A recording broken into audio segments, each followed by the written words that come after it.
నమస్కారం ఇది సంగతికి స్వాగతం. మేడ్ ఇన్ ఇండియా నినాదానికి సరైన నిర్వచనం. సాంకేతిక అభివృద్ధి పశ్చిమ దేశాల సొత్తు కాదని నిరూపిస్తూ అంతరిక్ష పరిశోధనల్లో భారత అంతరిక్ష పరిశోధన సంస్థ ఇస్రో సాధించిన చరిత్రాత్మక విజయం. స్వయం సమృద్ధ భారత నిర్మాణంలో భాగంగా సొంత దిక్సూచి వ్యవస్థ ఏర్పాటు దిశగా ఇస్రో వేసిన అడుగు నిప్పులు కక్కుతూ నింగికెగసి భారత కీర్తి పతాకను విశ్వ వినివీధుల్లో ఎగరవేసింది. రోదసీలో అద్భుతాలు సృష్టిస్తోన్న ISRO Indian regional navigation satellite system IRNSS project 7వ ఉపగ్రహాన్ని విజయవంతంగా కక్షలోకి పంపి అప్రతిహత విజయ పరంపర కొనసాగించింది. GPS కు ధీటుగా రూపొందిస్తోన్న IRNSS వ్యవస్థ కోసం ఇప్పటికే 6 ఉపగ్రహాలను కక్షలో నిలిపిన ఇస్రో వాటి సేవల్ని దేశ ప్రజలకు అందిస్తోంది. ఈ విజయంతో సొంత నావిగేషనల్ వ్యవస్థ ఏర్పడి భారత్ అగ్రరాజ్యాల సరసన నిలిచింది.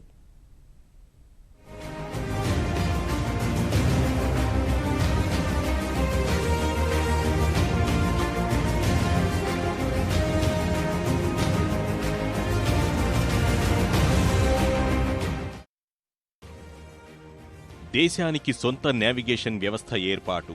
IRNSS కోసం 7వ ఉపగ్రహం విజయవంతంగా ప్రయోగించిన ఇస్రో 3, 2, 1, 0 plus 1.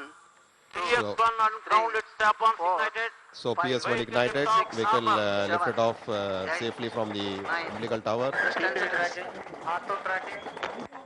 PSL भी बिल्कुल आकाश की ओर हमारे अथक प्रयासों की परिणत एक ऐतिहासिक घटनाक्रम हमारी आंखों के सामने साकार होता होगा. GPS కు దీటుగా దేశంలో సేవలందించనున్న IRNSS. భారత్ చుట్టూ 1500 కిలోమీటర్ల పరిధి వరకు IRNSS సేవలు.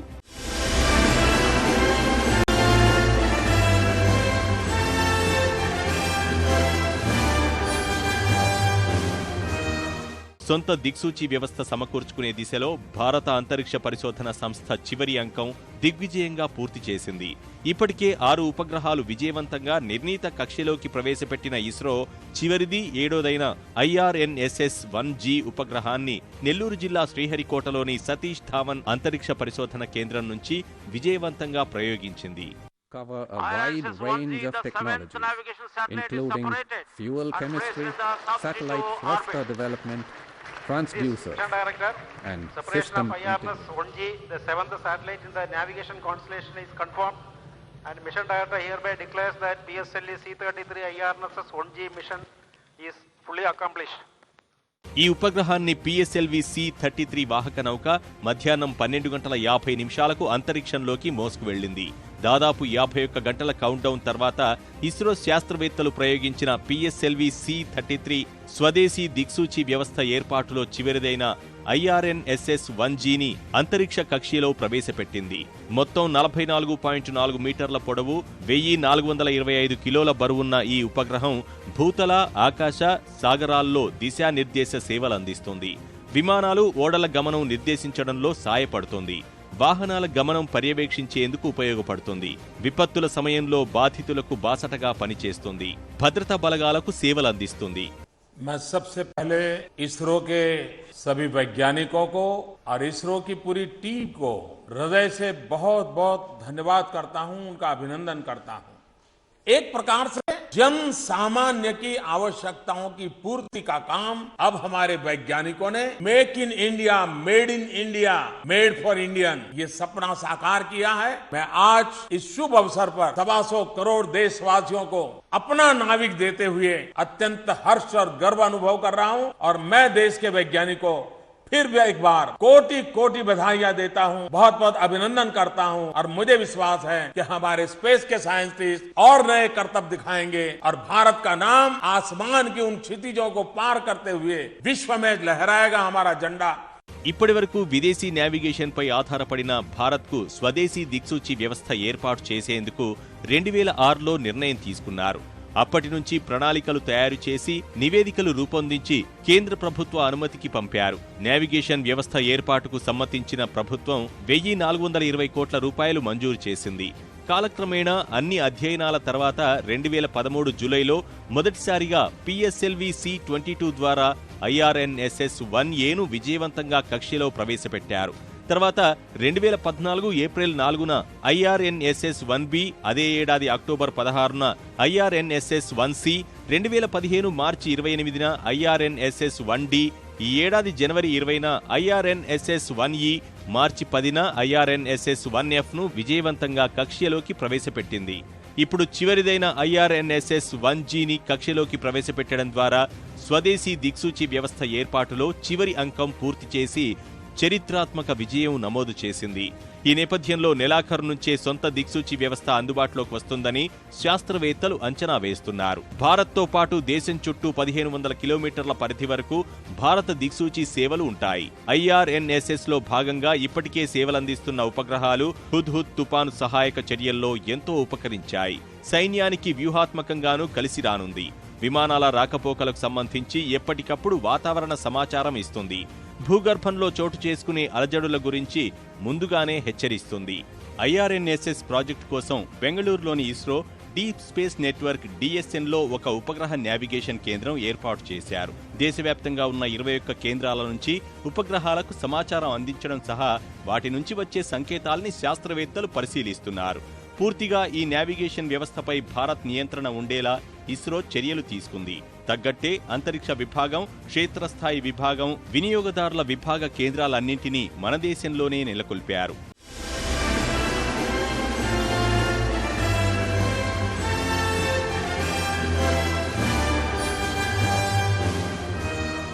ప్రస్తుతం ఇస్రో రూపొందిస్తున్న వ్యవస్థలో అంతరిక్షంలో ఉండే 7 ఉపగ్రహాలు, భూమి మీద ఉండే నావిగేషన్ కేంద్రం ప్రముఖ పాత్ర పోషించనున్నాయి.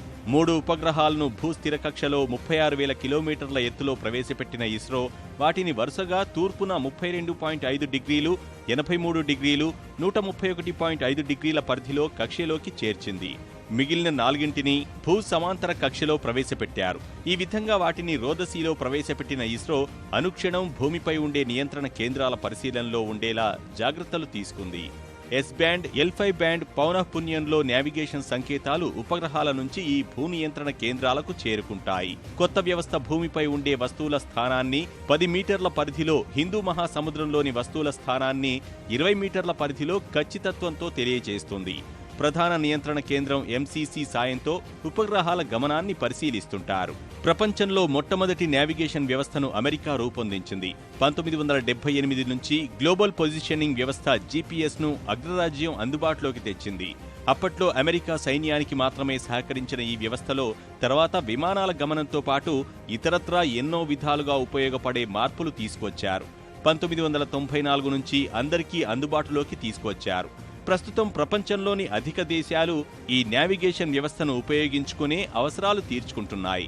GPS కోసం గరిష్టంగా 32 ఉపగ్రహాలు పనిచేస్తుంటాయి. ఇవి భూమి నుంచి 20,180 కిలోమీటర్ల ఎత్తులో ఉంటాయి. వాస్తవానికి సొంత దిక్సూచి వ్యవస్థ ఏర్పాటుకు 4 ఉపగ్రహాలే సరిపోతాయని ఇస్రో శాస్త్రవేత్తలు భావించారు. అయితే ఖచ్చితమైన సమాచారం, చిత్రాలు రాబట్టాలనే ఉద్దేశంతో 7ంటిని కక్షలోకి ప్రవేశపెట్టారు. ఇలా రోదసీలో అప్రతిహత విజయాలతో దూసుకుపోతున్న ఇస్రో అంతరిక్షంలో భారత్ సగర్వంగా తలెత్తుకునేలా చేస్తోంది. అంకిత భావం లేని వైద్యులు, అందుబాటులో ఉండని వైద్య పరికరాలు, కానరాని పరిశుభ్రత. ప్రభుత్వ వైద్యశాలలో అనగానే టక్కున గుర్తొచ్చేవి ఇవే. జిల్లా ఆసుపత్రిలో చేరిన రోగి పరిస్థితి కాస్తంత ప్రమాదకరంగా మారితే చాలు వెంటనే పెద్ద ఆసుపత్రులకు సిఫార్సు చేయడం సర్వసాధారణంగా మారింది.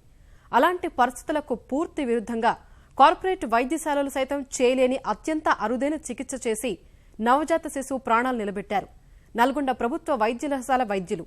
కేవలం 650 గ్రాముల బరువుతో 6.5 నెలలకే గర్భం నుంచి బయటపడి చావు బతుకుల మధ్య కొట్టుమిట్టాడుతున్న చిన్నారికి పునర్జన్మ ప్రసాదించారు.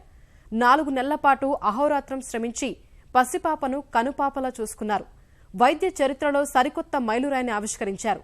కన్నవాళ్లు కాదనుకున్నా అన్నీ తామై సపర్యలు చేసి వైద్యో నారాయణ హరి అన్న సూక్తికి ప్రత్యక్ష నిదర్శనంగా నిలిచిన అరుదైన ఘటన ఇది.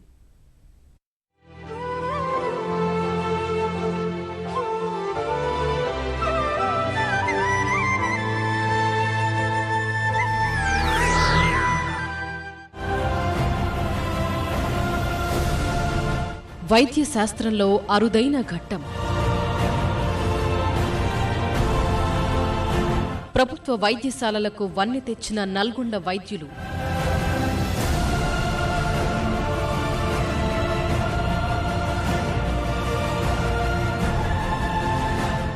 నల్గొండ జిల్లా పెరిక కొండారం గ్రామానికి చెందిన మమత జిల్లా కేంద్రంలోని ఓ ప్రైవేటు ఆసుపత్రిలో గతేడాది డిసెంబర్ 30న నెలలు నిండకుండానే ప్రసవించింది. అప్పటికి ఆమె కేవలం 6.5 నెలల గర్భవతి. అంటే నెలలు నిండకుండానే శిశువు జన్మించింది. బరువు కేవలం 650 గ్రాములు. శిశువు తక్కువ బరువుంది కాబట్టి హైదరాబాద్ వెళ్లాల్సిందిగా వైద్యులు సూచించారు. స్తోమత లేని తల్లిదండ్రులు నల్గొండ జిల్లా కేంద్ర ప్రభుత్వాసుపత్రిలోని నవజాత శిశు సంరక్షణ కేంద్రానికి పాపను అప్పగించి వెళ్లిపోయారు. తక్కువ బరువుతో అది నెలలు నిండకుండా పుట్టిన పాప అసలు బతకదని తొలుత అక్కడి వైద్యులు భావించారు. అయినా తమ వంతుగా ప్రయత్నం చేసి పాపను బతికించుకోవాలని నిర్ణయించారు. తనకు కొత్త ఊపిరిలూదేందుకు ప్రయత్నాలు మొదలుపెట్టారు. వారం రోజుల్లో పాప నుంచి సానుకూల స్పందనలు వచ్చాయి. ఖర్చుకు వెనకాడకుండా చికిత్స కొనసాగించారు. చివరకు వైద్యుల నమ్మకం నిజమైంది. పాప ఆరోగ్యం మెరుగుపడింది.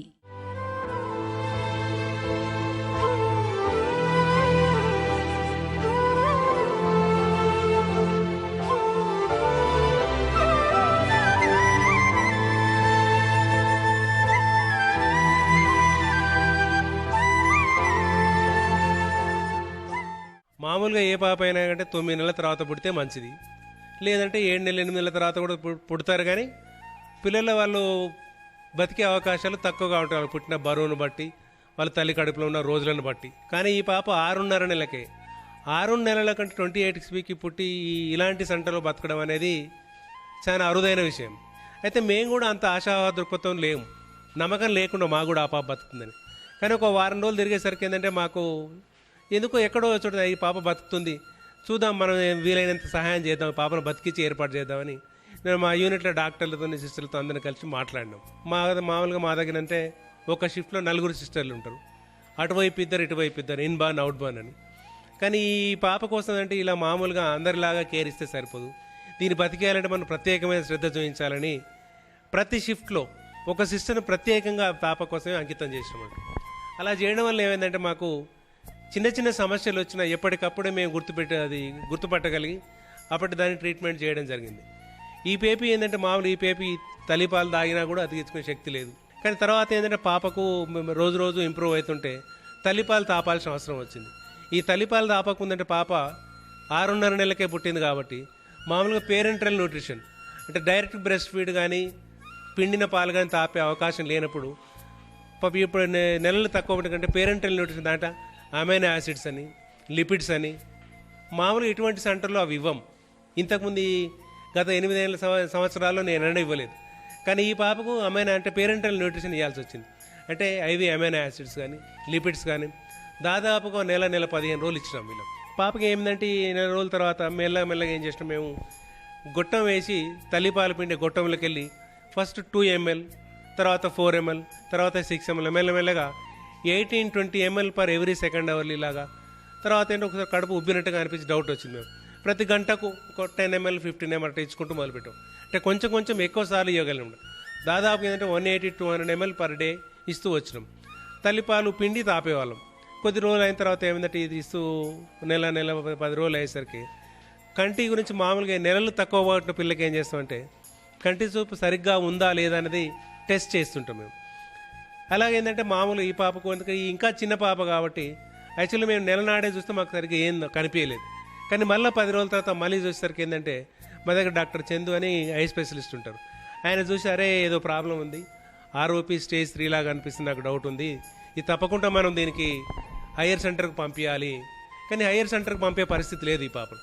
అయితే మేమేం చేసినట్టు ఈ LV Prasad eye hospital, doctor Srinivas Muriki అని డాక్టర్ ఫెర్నాండెస్ హాస్పిటల్ ఉంటారు, ఆయన హెల్ప్తో ఏంటంటే డాక్టర్ సుభద్ర జలాలతో మాట్లాడినాం. ఈ చిన్న పాప ఉంది, అప్పటికి బహుశా 1 కిలో ఉంది, ఆక్సిజన్తోనే ఉంది. ఈ పాపను మేము ప్రయాణం చేయలేము, దయచేసి ఎలాగైనా మీరు ఇక్కడికి వచ్చి మా పాపకి వైద్యం చేయాలంటే డాక్టర్ సుభద్ర జలాల్ గారు ఎమ్మటే ఏమాత్రం హెసిటేట్ చేయకుండా నిన్న సాయంత్రం చెప్తే ఈరోజు మార్నింగ్ 10 గంటలకు ఇక్కడ ఉన్నారు. తన అసిస్టెంట్తో మీ లేసర్ మిషన్తో సహా ఇక్కడే ఉన్నారు. ఇక్కడే ఉండి 2 కళ్ళలో అంటే అంటే మామూలు మేము ఆర్ఓపీకి లేసర్ థెరపీ ఇస్తాం వినడమే కానీ డైరెక్ట్గా ఎప్పుడు చూడలేదు. అంటే ఒక్కొక్క కన్నుకు 2.5 గంటలు, ఈ కన్నుకు 2.5 గంటలు పైన లేసర్ మిషన్ పెట్టుకొని ఆప్థాల్మాస్కోప్తో ఆ ట్రీట్మెంట్ చేయాలి. అయితే ఉదయం నుంచి సాయంత్రం దాకా చేసినాడు. ఇప్పుడు బేబీకి ఏంటంటే సంతోషం ఏంటంటే కంటి చూపు ఉంది. మేము కనుక ఆర్ఓపీని గుర్తుపట్టకపోయినట్టయితే పాప గుడ్డిదైపోయేది. అయితే పాప బతకడానికి మెయిన్ ఉద్దేశం ఏంటంటే మా దగ్గర మా చేసే స్టాఫ్ నర్సెస్ కానివ్వండి, సపోర్టింగ్ స్టాఫ్ కానీ, మా డాక్టర్లు కానివ్వండి, ఎవరికి వారి ప్రత్యేకమైన శ్రద్ధ తీసుకొని దాంతోపాటుగా అమైనో యాసిడ్స్, లిపిడ్స్, కెఫీను, తల్లిపాలు మనం అనుకున్న దానికంటే చాలా గొప్పయండి. తల్లిపాలు లేని పరిస్థితుల్లో మామూలుగా మేము డబ్బా పాలు వాడడం అనేది మా దగ్గర చాలా తక్కువ. తల్లిపాలు లేవు కాబట్టి మేము ఏంటంటే పక్క మెటర్నిటీ వాడిపోయి, కాన్పులో వాడిపోయి వేరే తల్లులు ఎవరైతే ఉన్నారో వాళ్ళ పాలు వాళ్ళ పిల్లలకి ఇచ్చిన తర్వాత ఎక్స్ట్రా పాలంటే కొంచెం తీసుకొచ్చి డోనార్ మిల్క్ అంటాం మనం. ఆ డోనార్ మిల్క్ తీసుకొచ్చి తల్లిపాలతో పాటుగా తాపేవాళ్ళం. ఆ రకంగా పాపను మేము ఇప్పటిదాకా నెట్టుకు రాగలిగినాం. మేము చెప్పగలిగింది ఏంటంటే పాపను కూడా 6.5 నెలలకే పుట్టింది. దానికి బయట ప్రపంచం గురించి ఏం తెలియదు. అయితే మేమేం చేసినామంటే బయట ప్రపంచం తెలవాలంటే పాపతో బాగా మాట్లాడుతూ ఉండేవాళ్ళం. మేము తల్లిని మాట్లాడమని చెప్పేవాళ్ళం. కానీ తల్లి పాపం చదువుకుంది కానీ అంత బాగా కమ్యూనికేట్ చేయలేదు. ఇంకోటి ఆమె మనసులో బాధ ఏంటంటే ఈ నెలలకు నిండక ముందే పుట్టింది, ఈ ఎట్లాగో బతికేది కాదని ఇంకా ఆమెకు ఎప్పుడూ అనుమానంగా ఉండేది. అయితే మాకు నెలలు తక్కువ పుట్టిన పిల్లలు కూడా బతుకుతారు, బతికినా చాలా గొప్ప వాళ్ళు అయితే. ఉదాహరణకు ఈ బాబాసాహెబ్ అంబేద్కర్ కానీ, విన్స్టన్ చర్చిల్ కానీ, న్యూటన్ కానీ, వాళ్ళు ప్రపంచం మొత్తాన్నే ప్రభావితం చేసిన మహానుభావులు. మరి వాళ్ళంతా బరువు తక్కువ పుట్టిన మేము మాకు చెప్పినాం, చూడమ్మా నీ పాప కూడా ఎంత గొప్పది అవుతుందో, మరి బరువు తక్కువ పుట్టిందని నువ్వేం కంగారు పడద్దు, నీ పాప చాలా పైకి వస్తుంది, చాలా తేలికలు. నాకు ఎప్పుడు కౌన్సిలింగ్ చేస్తూ ఉండేవాళ్ళం మేము. అయితే పాప రాను ఆమె కూడా అర్థమైపోయింది మేంద్ర పాపతో ఎట్లా మాట్లాడాలి. నేను అనుకుంటే పాపతో మాట్లాడడం నాకు తెలియకపోతే మేము చెప్పేవాళ్ళం, చూడమ్మ పాప 9 నెలలు కడుపులో ఉండాలి, కానీ 9 నెలలు ఉంచుకోలేకుంటే అంటే అనివార్య కారణాల వల్ల ఆరోగ్యం బాగాలేక ముందుగానే బయటికి రావాల్సి వచ్చింది. అయినా బయటకు వచ్చిన తర్వాత మేము కంగారు పడక నాన్న, మేము బాగా చూసుకుంటాం, కడుపులో పెట్టుకొని చూసుకుంటాం అని చెప్పి మాట్లాడని ఆమెకు చెప్పినమాట. చెప్పి మాకు పేపర్ మీద కూడా రాసి ఇచ్చేవాళ్ళు. మాకు ఫస్ట్ బతుకుతుందని నమ్మకం ఉండేది సార్, బతుకుతుందని ఇట్లా నమ్మకం ఏం కాదని చెప్పాను సార్లు. కేజీ అయిందాక కూడా కొంచెం నమ్మకం తక్కువ ఉండే సార్. పాపతోటి మాట్లాడాలి, తల్లి పాలు అయితేనే మంచిగా ఉంటాయని, పాపకి బాగా తినాలని చెప్పి గంటకు పాలు పెట్టాలని చెప్పాను. సిస్టర్లు సార్లు కూడా మంచిగా చూసుకుంటారు, కేర్ఫుల్గా. తక్కువ బరుగు పుట్టినందుకు భయపడకుండా బతుకుతుంది అని నమ్మకం కలిగించారు డాక్టర్లు, సిస్టర్లు. ఇక్కడ సార్ ఇట్లా చాలా కేర్ తీసుకొని, చాలా జాగ్రత్త తీసుకొని స్పెషలిస్ట్ని పిలిపించారు, చాలామందిని పిలిపించి చాలా రిస్క్ తీసుకున్నారు. సార్ ఇట్లా కొంచెం రికవర్ అవుతుంది, రికవర్ అవ్వడం స్టార్ట్ కావడం వల్ల ఇక సార్కి ఇట్లా కొంచెం ధైర్యం వచ్చింది. మాకు ధైర్యం అని చెప్పింది సార్కి ఇట్లా చెప్పేసి, ఏం కాదండి ఇక పాప బ్రతుకుతుంది, ఏం కాదు అన్నారు అనేసరికి మాకు ధైర్యం వచ్చింది సార్. అంటే ఇదంతా అయిన తర్వాత ఏంటంటే ఇప్పుడు 2.5 నెలలు అయిందంటే మనకు 2.5 నెలలే కానీ దానికి ఇంకా డెలివరీ కావాల్సిన టైమే కాలేదు.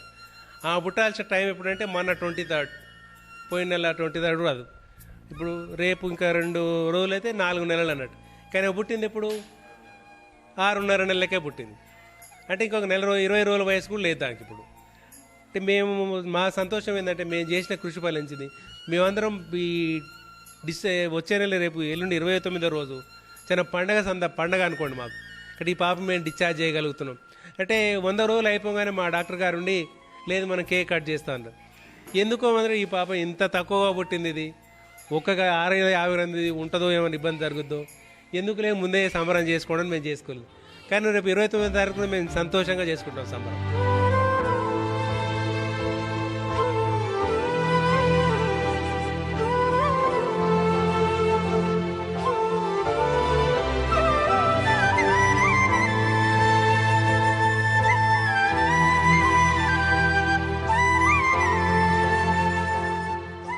ఈ మన భారతదేశంలోని 602 SNCUలలో 650 గ్రాములు 28 వారాలు పుట్టిన పాప ఎక్కడా బతికిన దాఖలాలు లేవు.